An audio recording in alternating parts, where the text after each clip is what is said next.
Buenos días a todos. Vamos a reiniciar el taller que hemos iniciado el día de ayer en la Escuela de Sabiduría, aquí de la sección mexicana.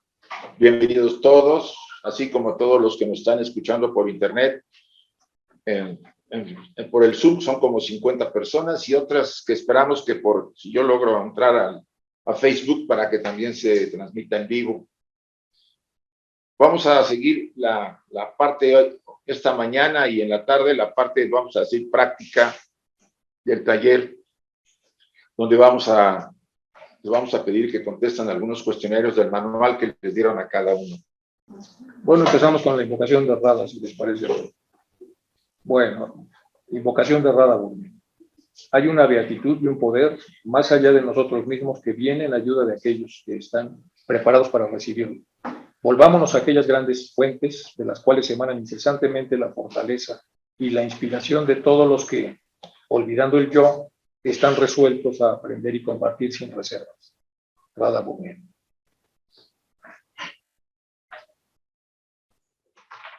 Bien, nos hemos quedado el día de ayer, nos quedamos creo que aquí. Una de las grandes necesidades que tenemos, sobre todo en nuestra preparación mental y emocionalmente, tiene que ver de hacer contacto con cada acto con absoluta concentración y damos a la vida nuestra vida. Este punto tiene que ver mucho con el estado emocional y mental en que se encuentre la persona. Si durante la vida hemos hecho las cosas por desgana, se dice, matamos la vida. El problema es el mismo para todos. ¿Cómo vivir la vida con plenitud mientras estemos vivos y cómo morir con serenidad en el momento de la muerte sin ansiedad ni otras emociones perturbadoras? Ese es el reto de todos.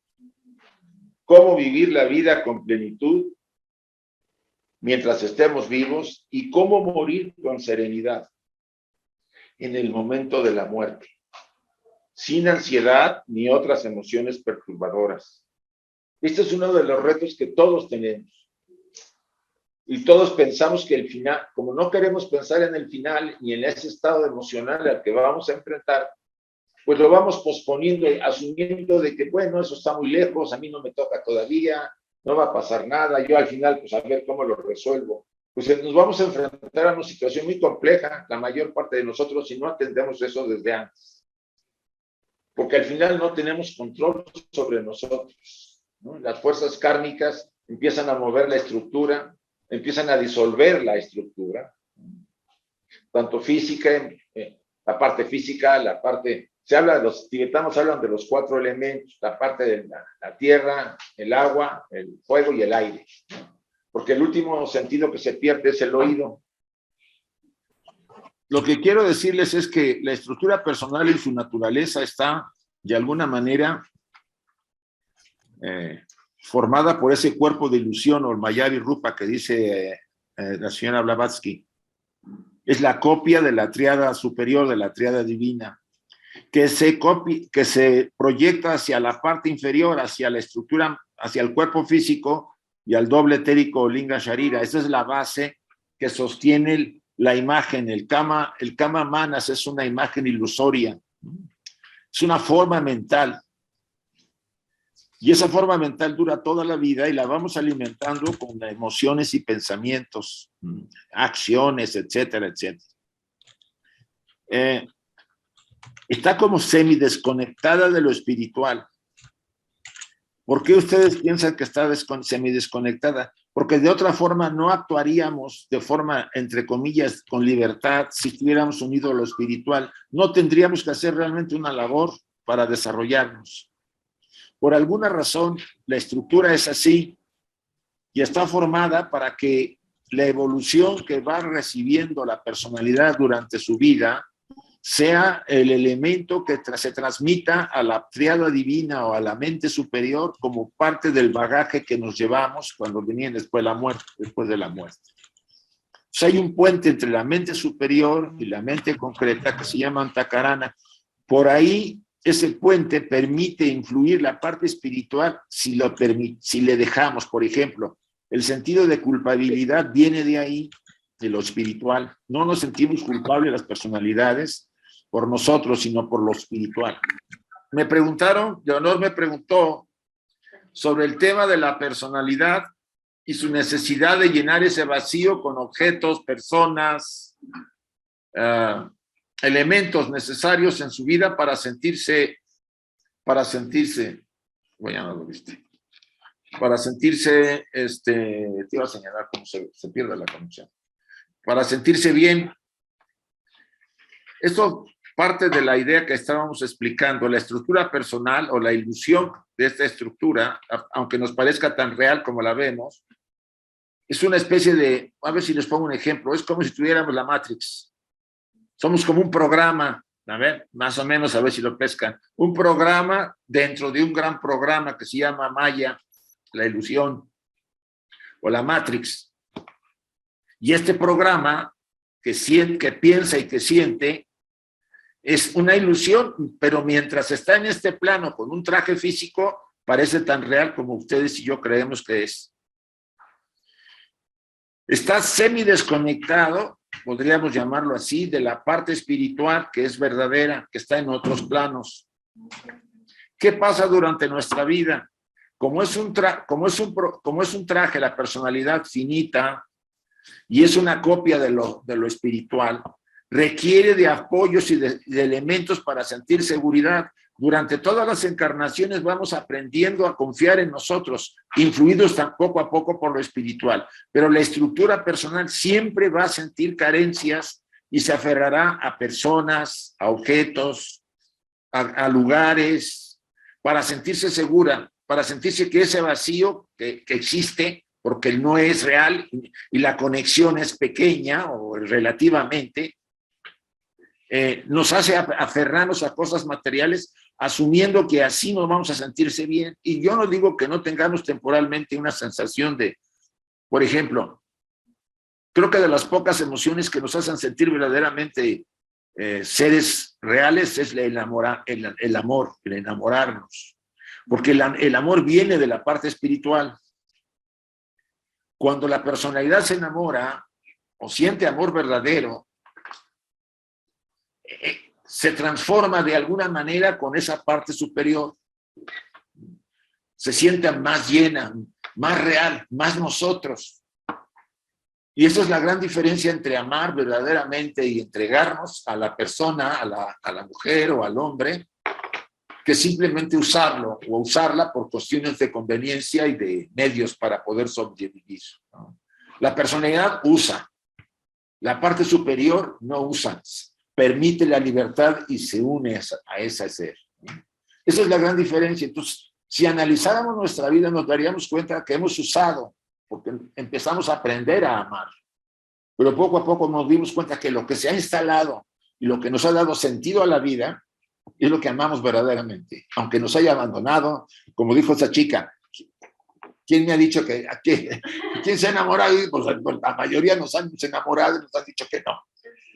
Creo que nadie tiene esa experiencia, no ha dejado de tener esa experiencia. Entonces, yo no digo que no es, a veces llenamos la vida con, yo llenaba una época con libros, me daban sentido, ¿no? Otros lo llenan con autos, otros persiguiendo grandes cantidades de dinero porque asumen que es la felicidad. Yo no digo que no dé placeres el dinero, no estoy peleado, pero al final pues no se lo van a llevar y la vida puede ser muy estéril porque yo aposté por algo que no me va a llenar al final porque yo dejé de hacer las cosas que debería hacer. A veces evitamos mojarnos, arriesgarnos, tomar decisiones, enfrentar situaciones que ya no podemos sostener porque nos da miedo. O sea, la vida es eso, enfrentar, solucionar, vivir, y pueden ser muchas experiencias muy duras, pero son parte de esa riqueza que llevamos. Entonces empieza a tener sentido la vida. Este traje de ilusión temporal empieza a sentirse que se llena. Y eso no nos llevamos al Devachan. Esa es la riqueza que nos vamos a llevar. Lo demás se va a diluir. Este cuerpo de ilusión se diluirá como todo. Entonces, El estar aferrados a cosas que no están, no es negativo. Yo me refiero a que ustedes deben considerarlo, ¿no? Llenarlo con un animalito, que a veces lo hacemos, ¿no? Porque amamos a los animales, ¿no? A veces, Llenarlo con la sociedad. Llenas con la sociedad. ¿Por qué llenamos con la sociedad? Piénsenlo ustedes.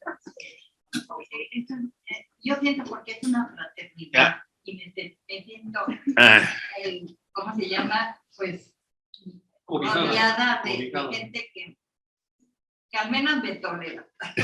Mira, Leonor, creo que todo nos ha pasado. Bueno, hablo por mí y por los que lo hemos sentido. Es como una reminiscencia, dice Platón. Algo que viene del pasado. ¿Cómo explicarlo? Y nos hace sentir nuevamente. Sí, porque yo, por ejemplo, cuando llegué aquí, dije, de aquí soy. Sí. Como que retomamos un trabajo pendiente que hemos dejado. Sí. Y esa labor, creo que todos tenemos, algunos, no digo que todos, nos hace sentir que nos llena. No es que nos aferremos a la estructura, que gracias a Leonor está muy bien. No, nos aferramos a ese sentido de que la vida nos llena y que la vida vale la pena. Por eso es importante. Uy, no asuste. Estaba viendo que ya se ve. Ya está mejor. Ya está mejor el cerveza. No, ya está mejor. Con tu emotivo discurso se mejoró la señal bastante. A ver qué dices, Enrique.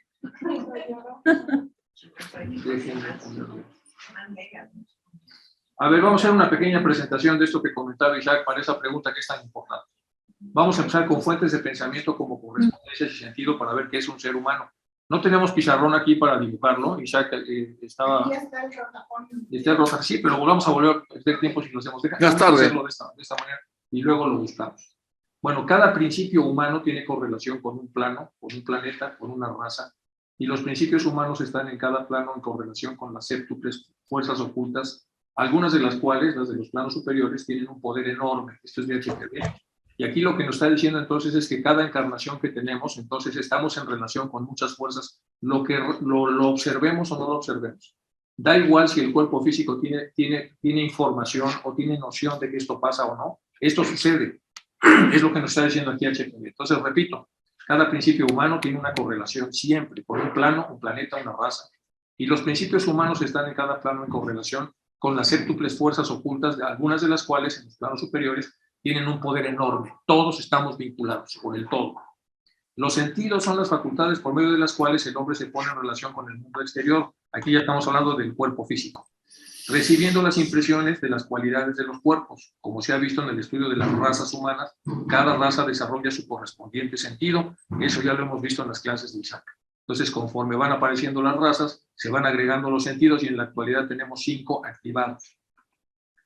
La sexta raza desarrollará, ya lo hemos visto con Isaac, el sexto, o sea, la clarividencia, y la séptima desarrollará el séptimo, que es la clarividencia espiritual o visión espiritual inferior, cuyo órgano será la glándula pineal, y en el caso del anterior, la pituitaria. Y aquí aparecen las más o menos, la pineal es una glándula que de momento está apagada, no se sabe para qué.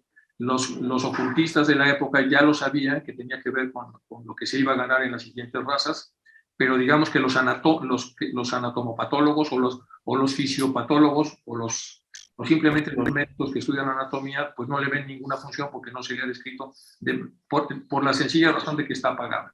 Y esta es la pituitaria, que tiene un montón de funciones y tendrá más en las siguientes medidas. En la filosofía Sankhya se afirma entonces que los seres humanos tenemos pues los elementos sutiles del oído, tacto, vista, gusto y olfato en el cuerpo físico, y por otra parte los elementos groseros, el éter, el aire, el fuego, el agua y la tierra. Esto es para tratar de apoyar un poco lo que somos mientras estamos encarnados. Entonces, los 5 elementos sutiles se combinan entre sí produciendo 5 elementos groseros o compuestos que se llaman mahabhutas, los cuales combinándose a su vez entre sí forman el mundo material. Eso es muy importante. Entonces, los elementos sutiles se combinan con los groseros y gracias a eso forman el mundo material. Este se mantiene cohesionado por una energía especial a la que llamamos cordón de plata. Y cuando ésta se retira, vuelve el caos y el desorden original. Es decir, somos una estructura organizada y ordenada gracias a que hay una energía que nos mantiene en ese orden al cual le llamamos cordón de plata. En teosofía lo sabemos. Aquí están los elementos groseros y aquí están los elementos sutiles. Conciencia de valor máximo, esta es una ecuación que hicimos Isaac y yo. Hay una conciencia de valor máximo, pero si tenemos conciencia máxima, entonces la rupa, es decir, la materia, la forma, es de valor mínimo. En otras palabras, mientras más forma tengamos, menos conciencia máxima tenemos. Y por otro lado, mientras más conciencia desarrollamos, menos forma tenemos.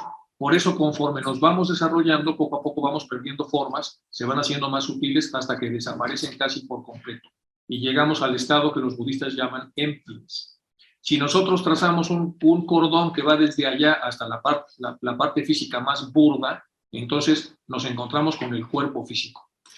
Y el cuerpo físico, bueno, esta es una clasificación más bien larga de todas las diferentes locas en las que podemos clasificarnos. Lo voy a pasar por alto para pasar directamente a la relación no te metas en temas, entre las células. Por ejemplo, una célula que tiene su núcleo, tiene su ribosoma, tiene su lisosoma, mitocondria, y estas son más o menos las correspondencias, pero al final este es el ser humano. Este es el mapa funcional de un ser humano. Entonces el ser humano tiene en el chakra de la corona estas capacidades, la capacidad de conocimiento. Después tiene en el tercer ojo la capacidad de ver. En la garganta tenemos la de hablar. En el corazón la de amar. En el plexo solar la de hacer. Más abajo, en la parte sacra, el sentir, y hasta abajo el ser desde el punto de vista físico. El ser humano activado energéticamente por esto, entonces produce un cuerpo, que es el que va a morir. Y aquí es donde viene el tema de cómo vivir la vida, porque ya vimos que en el Bardo Todol vamos a ver cómo transitar la muerte, pero necesitamos un mapa para transitar la vida. Entonces una persona decide, tiene que anclarse, pero decide lo que mirará, lo que hablará, lo que amará, lo que sabrá, lo que hará, lo que sentirá y lo que será. Si se ancla en lo que será, aquí está hablando del cuerpo físico, si se ancla en lo que sentirá, todos los demás elementos se juntan con esto. Y si es una persona que lo que quiere es sentir y está vibrando en ese plano, los demás principios se ajustan a él porque está anclado acá. Y esa no es una manera sabia de vivir la vida, porque entonces va a gastar toda la energía que tiene en llevar una vida a base de sus pasiones y sentimientos. Es muy parecido a lo que dice de amar. Entonces muchos de los grandes autores hablan de que el anclaje debe estar en el conocimiento y en el amor. Entonces, si estamos anclados acá, el resto de las fuerzas se van poco a poco juntando con este esquema. Ajustando para vivir en armonía, y entonces lo que hablaré tiene relación con lo que amo, lo que miraré tiene relación con lo que amo, lo que voy a hacer tiene relación con lo que amo, las cosas que voy a indagar para saberlas tienen que ver con lo que amo, lo que estoy dispuesto a sentir es solamente aquello, y lo que va a definir lo que soy es este esquema. Este esquema, aunque parece muy simple, a veces nos tardamos toda la vida en descubrirlo, y descubrir que hemos estado mal anclados, y como estamos mal anclados, no hemos llevado una vida útil en todo el sentido de la palabra.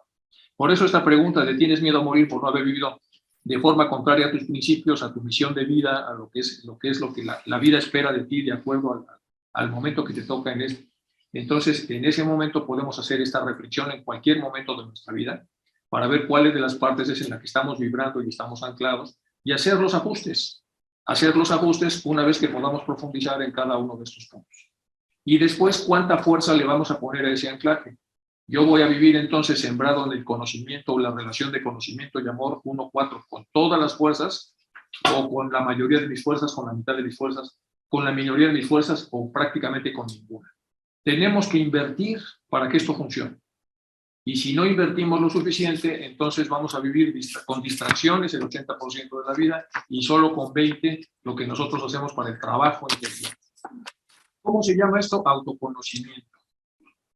Y el autoconocimiento lo primero que nos va a dar es cuál es nuestro perfil en relación a esto. Y después de conocerlo, lo aplicamos. Lo aplicamos, aprendemos a amarnos a nosotros mismos y a amar a los demás si es que estamos anclados acá. Y al amar a los demás convertimos esto en servicio.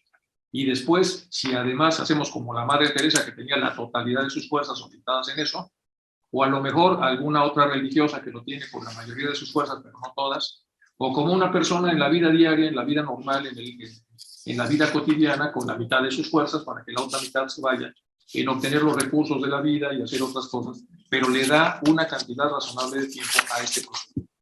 Entonces llegaremos al final, como dice esta pregunta, en donde hemos hecho una buena inversión de estas fuerzas para poder llegar a donde esperamos. Esa es más o menos la presentación, que es muy... Bueno, aquí viene un poco del Vado Todol, que lo vamos a ver más adelante, pero eso ese ya no viene al caso por el momento. Eso es en relación a la pregunta que me comentabas. Sí, porque hay alguien más que quería comentar esto. Dice, ¿tienes miedo a morir por no haber vivido de forma contraria a tus principios o por tener culpas y remordimientos? Yo digo, bueno, yo lo que estoy comentando, que es el que no, yo no tengo miedo a morir. Te vas a enfrentar a un mundo. Y es como a un examen. Y siempre he considerado que en mi persona he pasado las cosas que sé perfectamente que no por todo. Entonces, sí es un poco complicado ser perfecto. No se trata de ser perfecto, es ser un ser humano. Y ser humano significa que te des cuenta y trates de corregir. Y entonces yo considero que siempre tenemos errores.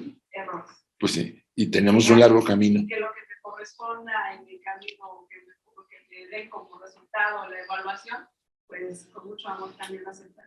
Sí, exacto. O sea, buscar la perfección mientras tenemos todavía una serie de aspectos por pulir.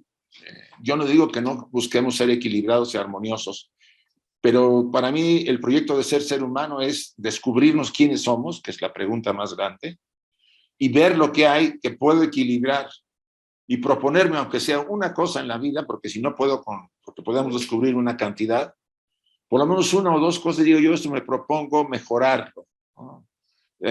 Pulirlo, ser más equilibrada o más equilibrado, más armonioso. Ya ahí ya... Como arreglar una casa, ¿no? Como sí. Llegas a una casa, evidentemente tiene cosas que por sentido común son más arreglables. Pero si la persona no sabe mirarse a sí misma, probablemente va a empezar a arreglar cosas que son irrelevantes para el funcionamiento de la casa. Por lo tanto, a veces necesitamos ayuda o sinceridad personal para realmente observar lo que es necesario mejorar en función del destino de cada quien, o ayuda de otra persona que nos quiera, que esté dispuesta a observarnos y nos diga lo que esa persona ve, aunque no nos guste, para que entonces podamos nosotros integrarlo y ver como una posibilidad dedicarle nuestras fuerzas a tratar de arreglar esa parte. Pero eso implica observarnos y aceptar lo que estamos observando. Luego implica el deseo de mejorarnos y después las estrategias para poder mejorarnos. Y al final vamos a necesitar, como dice Krishnamurti, otra persona. Solos es muy difícil que hagamos este ejercicio. Necesitamos a alguien que nos observe y que quiera decirnos lo que tiene que decirnos. Así que si es una persona que no tiene la capacidad de retroalimentarnos por temor o por respeto o porque no le interesa o porque no quiere problemas, entonces no nos va a ayudar. Tiene que decirnos directamente lo que esa persona cree que nosotros no estamos haciendo bien. Y ahí también está el problema de que esta puede haber exagerado o haber visto cosas que en realidad no están. Por eso necesitamos a veces dos personas. Y por las dudas hay que observarlo, hay que integrarlo y revisarlo. Y muchas veces vamos a encontrar que lo que se nos dice está. Y la otra, como te decía Rada, tienes que vigilar cómo te llevas con los demás y en qué momentos los demás se molestan con cosas que haces y hacer tu propio diagnóstico gracias a lo que los demás te dicen. Es retroalimentación. Sí. Es una retroalimentación indirecta, pero hay una retroalimentación. Esa pregunta es importante porque muchas veces la gente tiene miedo a morir, no por el miedo, sino por lo que hay atrás de él. Yo conocí una señora que estaba así, que conocía mucho sobre el tema de la muerte, una persona muy, muy inteligente, había vivido de una manera, Rosita, muy rica en su vida, una mujer muy fuerte, pero pues había hecho cosas. Y como a mí me decía una de sus amigas, el miedo que tiene no es el miedo a morirse en el sentido de cualquiera de nosotros, el miedo es lo que ha hecho y que sabe que va a tener que enfrentar. Eso a veces puede ser una carga. Entonces, ¿qué pasa cuando uno hace cosas y uno piensa que pues no pasa nada? Pues sí va a pasar. Y yo les recomendamos, por lo menos por experiencia personal, Mejor tratar de arreglar el tema, aunque aparezca que ya está medio dormido. Buscar a la persona, si es que hay que buscarla, y hablar con la persona, aunque la persona no esté dispuesta abiertamente, pero que por ustedes quede mejor la situación, ¿sí? No lo pospongan ni lo dejen. Al tiempo después no vamos a querer abordar, nos va a dar, cada vez que pase más tiempo vamos a tratar de decir, no, pues no pasa nada, no, pues eso cualquiera lo hace, y empezaremos a justificar, y al final se junta todo. Y ahí empezaremos con el remordimiento de que pudimos haber resuelto cosas y las dejamos, ¿sí? Esa pregunta quizás sea la que tiene más calibre aquí, aunque todas las demás, por ejemplo aquí, ¿están preparados para enfrentar a los verdaderos jueces de su alma? Dentro de nosotros está el juez, el jurado, el defensor, el fiscal. ¿Qué van a hacer cuando usted enfrente a ese juicio? A ver.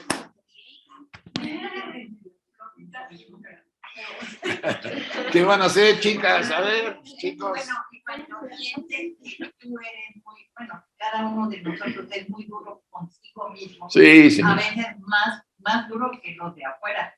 Entonces, y si te enojas así de repente, que te dicen tus cosas, ¿no?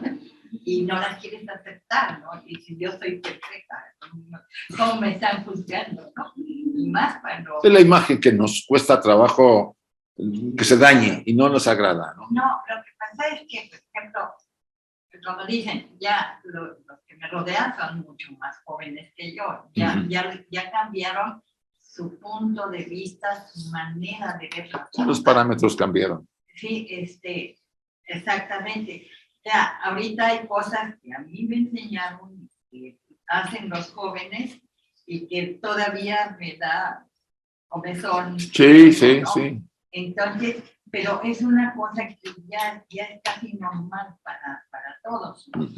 Entonces, y yo estoy rodeada de mis nietos.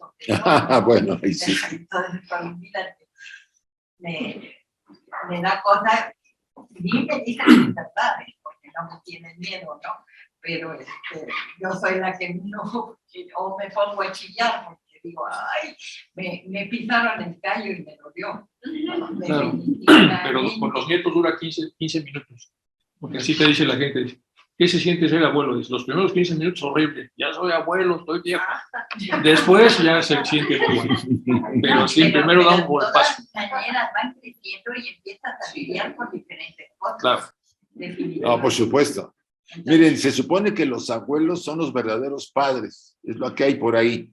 Y los padres son bisoños, están empezando. Hay un estudio de alguien, yo no recuerdo bien, que hablaba sobre ese tema. Dice, los verdaderos padres son los abuelos, entre comillas, ¿sí?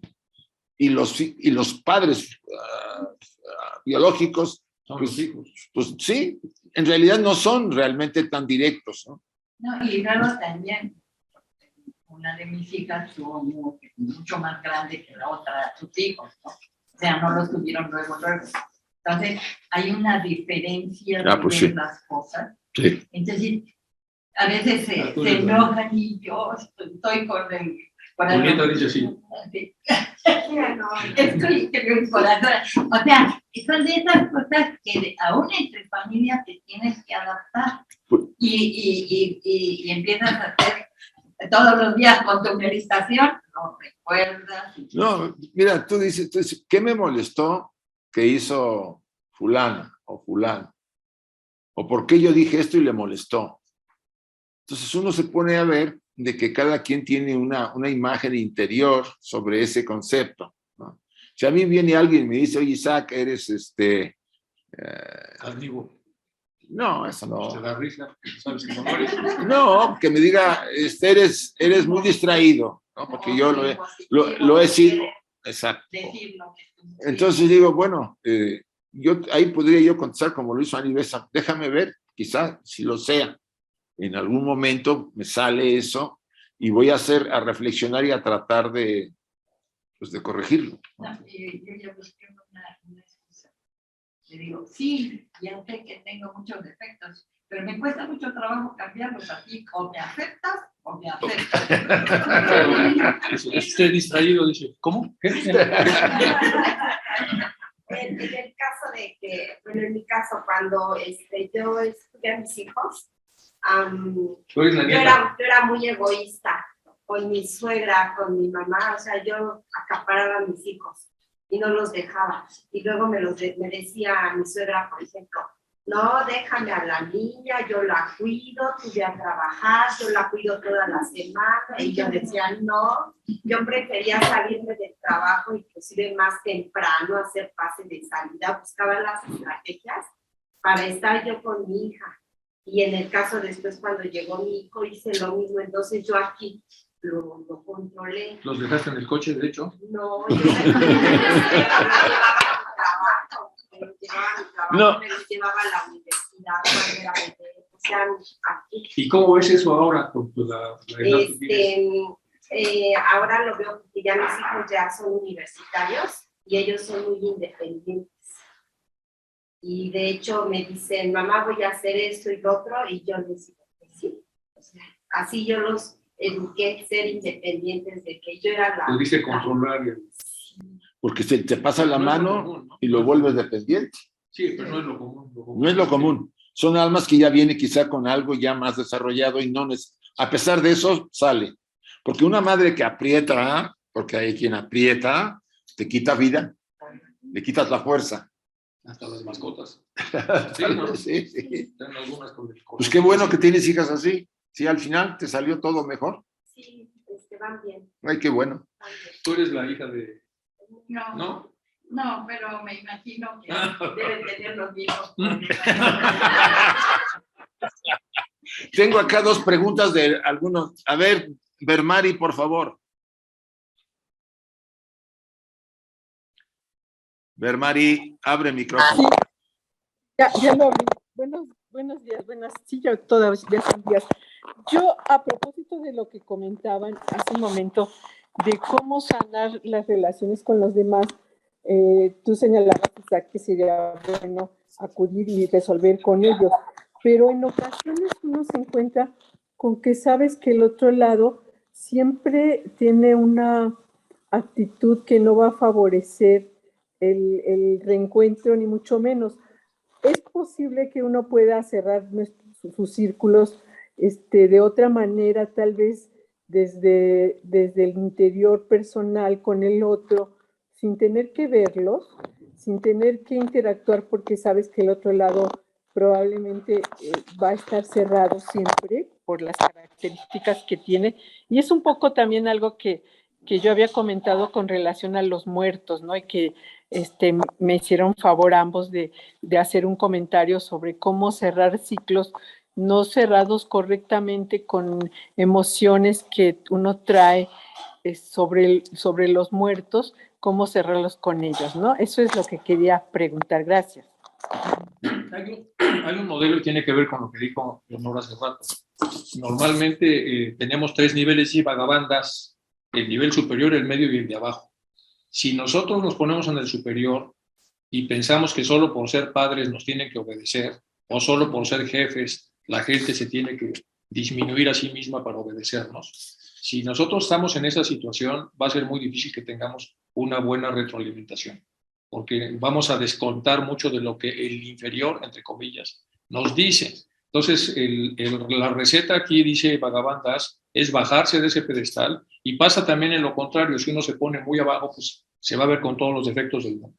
Tiene uno que normalizarse, es decir, verse en la porción media para tratar de que la otra persona, si está en su porción media, pueda retroalimentarlos.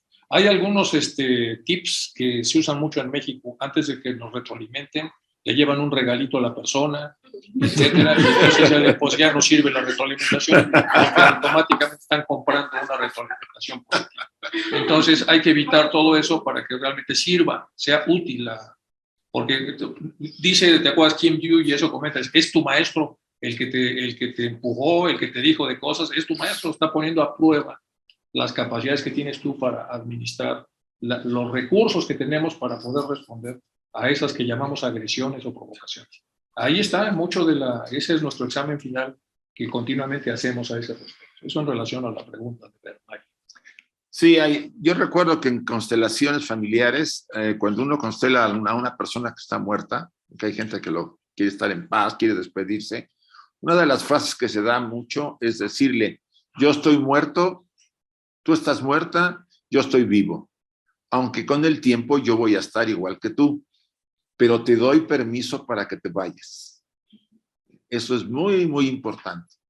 Decirle, cuando se trabaja, y no necesariamente una constelación, si ustedes tienen un recién fallecido y están en casa y sienten que hay algo por ahí que anda, siéntense en una silla, y visualícenlo, tengan una foto de él, o imagínenlo, y digan esas frases, te damos permiso para que te vayas, te queremos mucho, pero sigue tu camino como nosotros seguimos el nuestro ahora, pero después estaremos igual que tú. Una cosa así ayuda muchísimo a liberarse, ¿no? Y a liberar al que anda por ahí, porque normalmente ustedes ya se acordarán cuando están del otro lado, van a volver a su casa y se sentarán en su cama y querrán hablar con la gente y la gente los mira, pues no los va a hacer caso porque no saben nada y ustedes se sentirán incómodos un poco.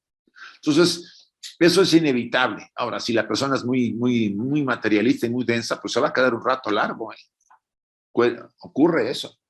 Este procedimiento que acabas de decir es aplicable a los que se han matado. También, sí, también. Porque un suicida anda por acá. Eso va a ser más difícil, ¿sí? El suicida, pues, si se suicidó a los 40 y tenía que vivir 60 años, pues va a vivir entre nosotros 20 años. ¿No? Eso es lo que dice la teoría, ¿no? Pero bueno, la enseñanza. ¿Qué se puede hacer por él? Hay varias técnicas, ¿sí? En el libro este de Songal Rinpoche, el libro de la vida y de la muerte, habla de la técnica del Pogwa para ayudar al suicida, ¿no?, a que esté más sereno y tranquilo donde se encuentra. ¿Qué otra técnica puede haber? Pues la que estamos hablando, ¿sí? Y poner la foto de la persona, incluso una pequeña vela, si quieren ver, una llama, y visualizarlo y hablar con él, ¿no? Hablar, o con ella, ¿no? Y decirle, mira, te queremos mucho, deseamos que te vaya bien a donde te encuentras, o donde te encuentras que estés bien, ¿sí? Serénate, nosotros somos seres que te hemos amado, pero tú estás muerto y nosotros estamos vivos. Porque a veces no saben que están muertos, ¿sí? Creen que están dormidos. Porque la muerte y el sueño es muy parecidísimo, ¿sí? Entonces, pero te damos permiso para que te vayas, eso es básico, ¿no? Fíjate que yo antes de entrar a la sociedad republicana tuve padecimiento de y entonces yo llegué a soñar. Sí. ¿Sí? Y como lo del sueño que preguntaron que había uno si estaba soñando, yo en el sueño soy muy mandona, ¿no? Le dije, tú ya no estás aquí, así es que ve a buscar tu lugar. Punto. Sí, sí. No sé por qué se lo dije en el sueño. No, bueno, es que no está mal, porque a veces estamos como aturdidos, ustedes se verán, dependiendo de la forma de morir, pero vamos a estar así como aturdidos, así como si estuviéramos despiertos. ¿Se acuerdan cuando despierta uno todavía medio dormido? Recién ustedes se hayan ido, ustedes estarán del otro lado así medios mareados un poco, no claro las cosas, ¿sí? Tarda algo en volver a situarse el equilibrio de la conciencia, ¿no? Sí, entonces, y no volví a soñarlo. O sea, sí. Es cuando tú dices, me dejó de hacer falta. Sí. Por eso te dije, a lo mejor llené mi espacio con otras cosas, porque es lo que me quedó. Era natural que lo llenaras, ¿no? Porque era parte del proceso. Si algo queda vacío, lo llenas con algo diferente. ¿Sí? No, y luego buscar lo mismo. Bueno. A ver, a Rosy Hamspa. Gracias. Gracias, Bermari. Ahora Luz Marina, por favor, de Colombia. Gracias, Isaac.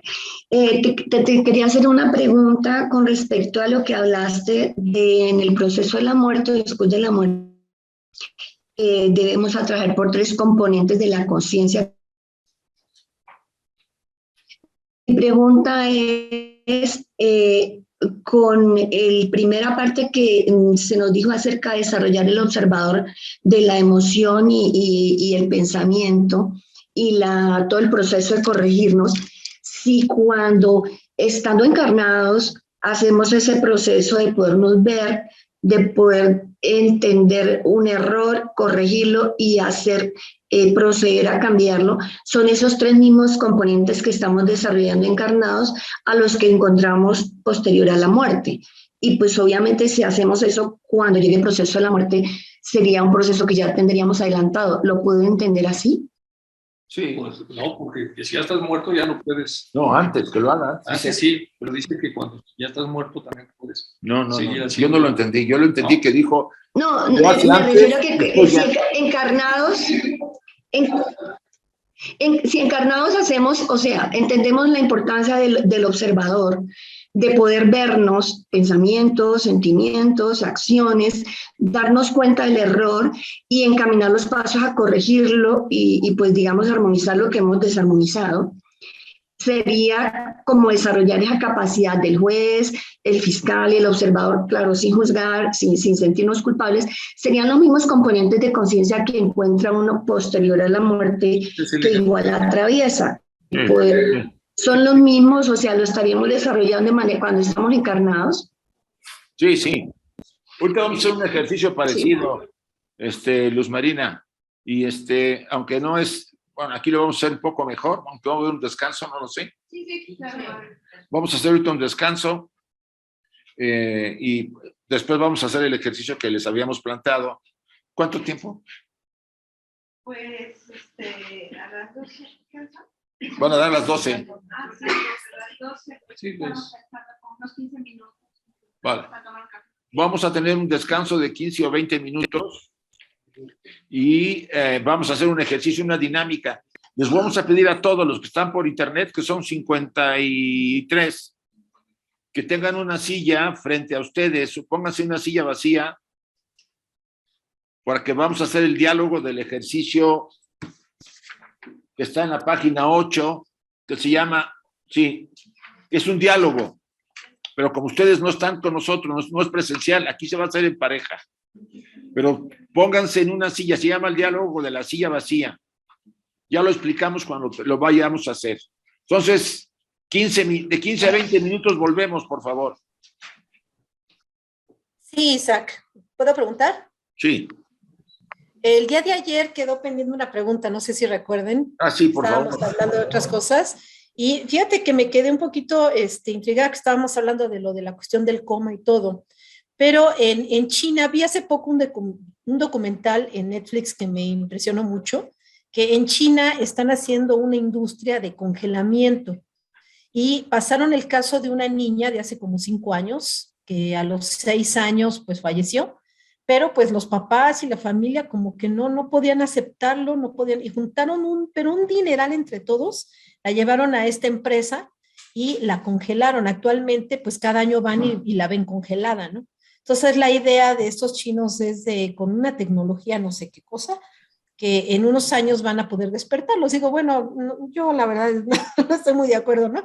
Pero ¿qué pasa con todos estos seres? Porque son muchísimos, una cantidad, pero impresionante, obviamente, de gente de mucho dinero que tiene congelados a sus familiares de hace 10 años y siguen viéndolos y siguen ellos gastando, pero cantidades industriales de dinero para, pues, seguir con este proceso de sustancias y todo esto para conservar el cuerpo, ¿no? No, que pues a fin de cuentas pues está en perfectas condiciones, ¿no? Aunque congelado, pero bien. Entonces, ¿qué le pasa en sí al ser interno cuando está este cuerpo de esta forma, que no lo dejan pues que se desintegre ni nada? Mi opinión es que están prisioneros las partes interiores. O sea, los aspectos sutiles, como el alma, la mente superior. Acuérdate que hay en el libro de la señora Blavatsky, Los sueños, comentarios de 1889 a la rama Blavatsky de Londres, dice: cuando el ser humano duerme, todos sus sentidos físicos, mentales, emocionales están detenidos, el hombre espiritual despierta y vive en su mundo. Mi opinión es, si se congela el traje físico, Están los principios de la personalidad detenidos, pero la parte espiritual vive en su mundo. No muy agradable la situación, pero están libres. Eso es una opinión que sería, pues, yo la soporto con el comentario que hace HPB, pero necesitaríamos investigar más eso. Y como dice Enrique, esto ya se hace en los Estados Unidos hace mucho tiempo. Y muy polémico porque no sabes en qué momento lo congelas, si todavía está viva, por ejemplo, la niña enferma, o si después de muerta. Obviamente, si se supone que va a despertar, pues tienes que congelarla en vida, con lo cual la estás matando de alguna manera. Entonces, por eso es que es tan polémico. Lo que sí se hace es disminuir el metabolismo muchísimo y tener unos 4 latidos cardíacos por minuto, y para eso se sigue todo un entrenamiento, y también lo hacían los franceses desde el siglo XVII y XVIII. Entonces ellos entrenaban la idea de bajar el metabolismo. También los mesmeristas lo hacían hablando a través del ombligo, que es como lo hacían en aquel entonces. Trataban de que el sujeto bajara el metabolismo y observaban si bajando el metabolismo podía tener una sobrevida mayor. Que eso de por sí se hace con los ayunos. Los ayunos y el comer poco en general baja el metabolismo, no a ese grado, pero de alguna manera tiene un impacto sobre la longevidad. O sea, es un tema complejo, largo de explicar, que habría que investigar, pero en realidad, pues ahora lo hacen los chinos, pero ya lo estaban haciendo los norteamericanos desde hace años. De hecho, Walt Disney está congelado con la misma intención, pero ahí quedan como muchas aristas sueltas, como para saber a quién, en qué momento. Que causaba mucho sufrimiento, porque pues no sé si aparentemente o siga trabajando el cuerpo vital. No. Porque pues el cuerpo no se ha podrido, ¿no? Pero pues ha de ser, yo siento que debe tener un poco de sufrimiento y que ellos tengan una poca percepción, porque tú sabes que los cuerpos están interconectados, ¿no? Entonces, pues yo siento que debe haber algo de sufrimiento y a lo mejor se percaten ya de esta situación. Yo siento que debe ser muy doloroso, me imagino, ¿verdad? Pero bueno, es un tema interesante y siempre me tenía intrigada, entonces por eso... Ahora que lo vi, pues lo quise consultar. Gracias, Rosy. A ver, Emilce. Sí, es reflexionando sobre lo que hablaban recién, sobre el tema de congelar a una persona, y me preguntaba si tal vez el estar congelado el cuerpo no sería también como un estar dormido, y en ese caso el alma podría estar como libre, digamos, la tríada superior. Pero sí, igual es algo antinatural, me parece, ¿no? Eso lo podría soportar Blavatsky con sus comentarios, lo que tú dices, porque el traje físico, bueno, cuando el cuerpo duerme, todas las funciones están detenidas, pero los principios superiores, dice, el hombre verdadero vive en su mundo y hace toda una serie de movimientos. ¿Se podría soportar tu idea como la que yo tengo con ese material de HPV? Pero es interesante porque ves que también dice mucho lo que suceda con lo que hagas las 4 horas antes de dormir, y seguramente esta gente habrá que ver cómo está antes de que la congelen, en qué condiciones, como para que realmente el hombre superior despierte, porque si está lleno de temores y de cosas y vibrando en esa dimensión, va a ser muy difícil también que... es un misterio, pero es interesante, ¿no? Es un debate interesante, cómo con lo que sabemos de ocultismo podemos suponer lo que podría suceder con un congelado. Y también, por ejemplo, claro, congela uno en la imagen aquí, entonces eso también llama mucho la atención. Sí, Emilce. Si se interrumpe, no sabemos, pero en ese caso, si se interrumpiera el proceso de la muerte, es un retraso para el alma, porque ese proceso es de algún modo la entrega del fruto de la encarnación a lo superior, en el cuerpo causal. Entonces, es un retraso, sería en realidad, evolutivo. Pero bueno, sí, es un misterio en realidad.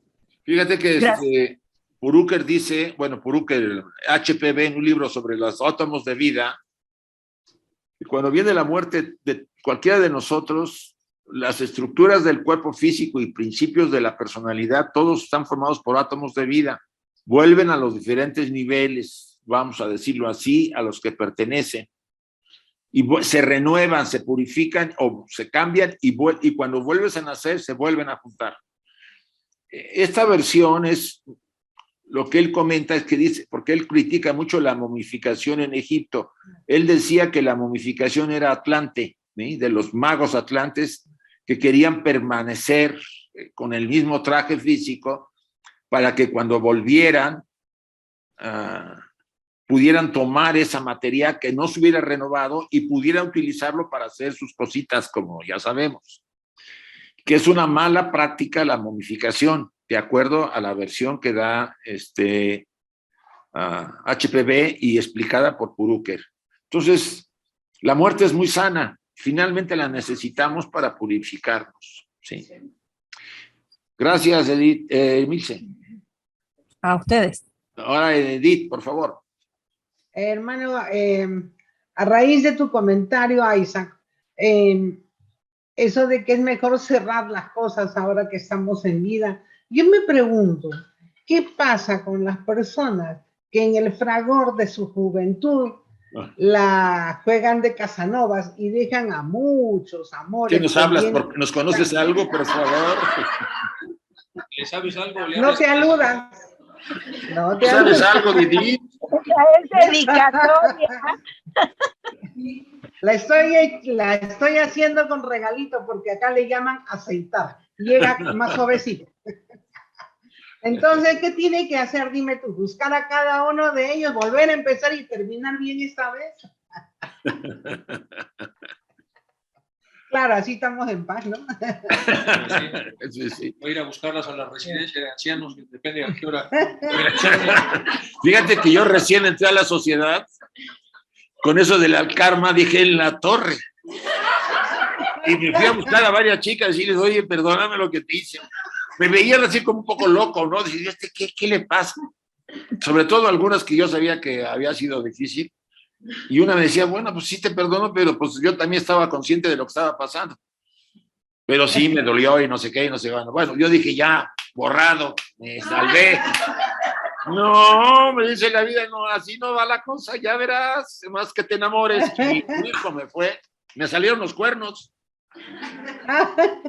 Y ahí pagué, bueno, ahí pagué. De todas maneras va la reflexión, así que es mejor volver a empezar y terminar bien esta vez. Bueno, los dejo a que almuercen, chicos. Vale, vamos ahorita a un descanso, volvemos en 20 minutos, ¿sí? Gracias. Gracias. Adiós, hasta pronto.